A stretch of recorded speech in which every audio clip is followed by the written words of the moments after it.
C'est Estelka et aujourd'hui je vais vous partager les raisons pourquoi est-ce que vous n'arrivez pas à trouver l'amour. Avant de démarrer cette vidéo, regardez bien mon site internet www.estel-k.com et rejoignez ma liste privée dans laquelle je vous partage des conseils exclusifs pour trouver le véritable amour.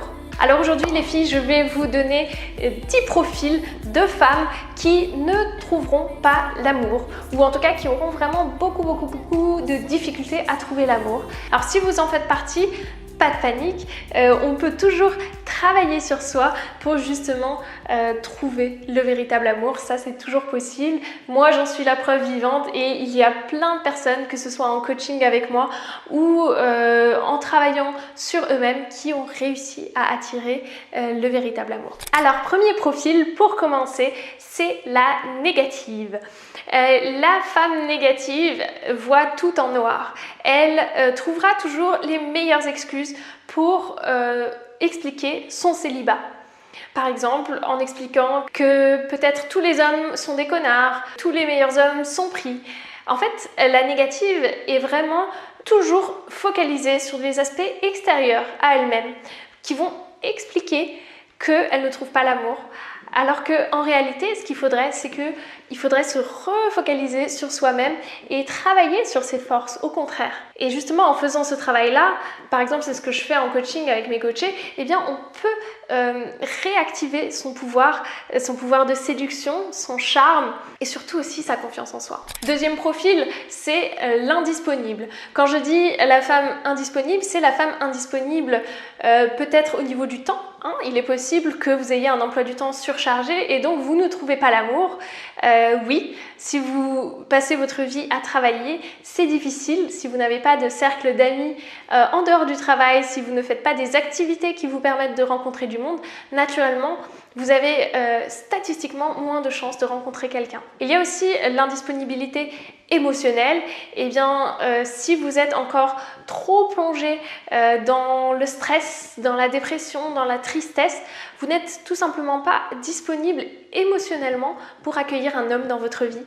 Et ça, les hommes le ressentent et bien sûr, ils vont se tourner vers d'autres femmes qui, elles, sont pleines de joie, sont pleines d'ouverture et ouvertes à la vie et prêtes justement à se mettre en couple. Il y a aussi, numéro 3, la juge. La juge, c'est une femme qui est très difficile. Elle est difficile avec elle-même, mais surtout avec les autres. Elle va rapidement catégoriser les hommes et dire celui-là ne me correspond pas parce que, celui-là ne me correspond pas parce qu'il est trop petit, peut-être lui ne me correspond pas parce que il est trop beau gosse. Voilà, c'est une femme qui typiquement ne va pas laisser la chance aux hommes de prouver qu'ils ont des qualités et qu'ils pourraient tout aussi bien être un homme pour elle. Donc naturellement, elle se coupe des opportunités, elle se coupe des hommes qui pourraient être bien pour elle et avec qui elle pourrait avoir une relation très belle. Ensuite, nous avons l'apeurée. Et l'apeurée, elle a vécu beaucoup de choses, elle a beaucoup souffert et comme elle a peur de souffrir à nouveau, elle va se renfermer tout le temps dans la peur finalement. Elle va peut-être avoir des difficultés à s'ouvrir à l'homme, elle va peut-être même le harceler, lui poser trop de questions, vouloir absolument qu'il montre des signes clairs d'engagement, qu'il fasse et qu'il lui témoigne son amour de manière très claire. Et ça, pour un homme, c'est souvent trop de pression. Alors l'apeuré, malheureusement, aura aussi des difficultés à trouver un homme. Ensuite, vous avez la femme qu'on appelle la fausse. En fait, la fausse va avoir un masque en permanence. Elle va montrer des aspects d'elle qui soit ne sont pas vraiment véritables, soit sont des aspects exagérés, justement. Alors ça peut être un mécanisme de protection pour au contraire faire fuir la plupart des hommes pour ne garder que les meilleurs.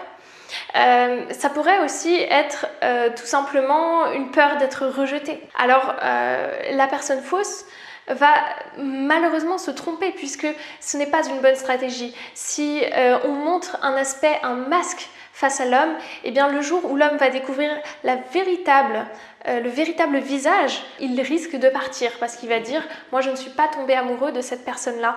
Ensuite, il y a l'ennemi d'elle-même. L'ennemi d'elle-même, en fait, elle va s'auto-saboter. C'est une personne qui a très peu confiance en elle, qui va au contraire, au lieu d'être positive, elle va être un peu comme la négative, mais pour elle-même.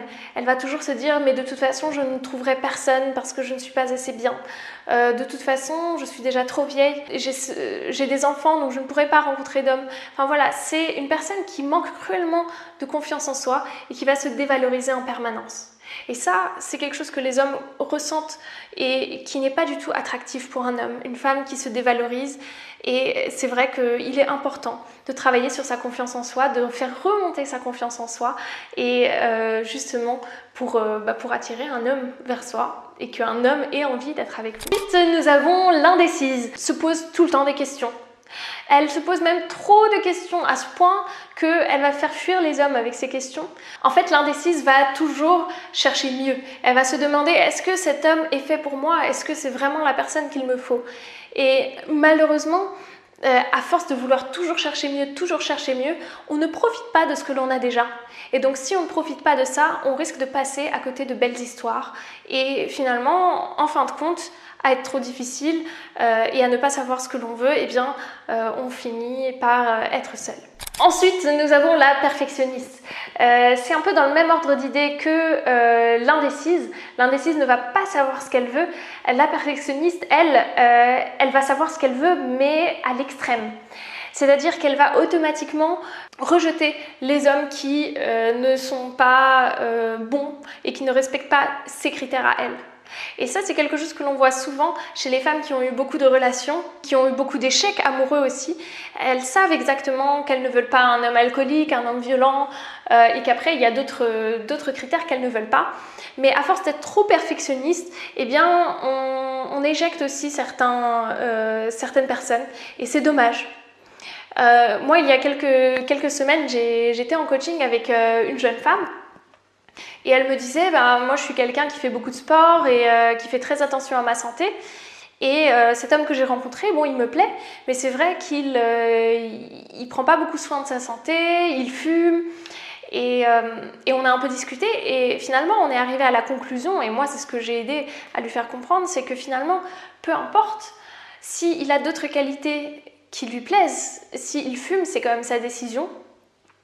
Et qu'au contraire, justement, elle, si ce qu'elle estime faire est bien, eh bien, par son comportement, peut-être qu'elle réussira à le faire changer. Ce n'est pas sûr, hein, bien sûr, on n'a jamais de certitude là-dessus, mais on va dire que on ne peut pas tout de suite rayer quelqu'un de sa liste juste parce qu'il ne respecte pas exactement les critères que l'on s'est fixés. En tout cas, si on le fait, eh bien, on risque de passer à côté de belles choses. Il y a aussi la nostalgique. Alors la nostalgique, elle va être tout le temps dans le passé. Elle va penser à ce qui était mieux avant. Elle va se chercher des excuses aussi, peut-être dire que les hommes des époques précédentes étaient plus matures. Elle va peut-être penser encore à son ex.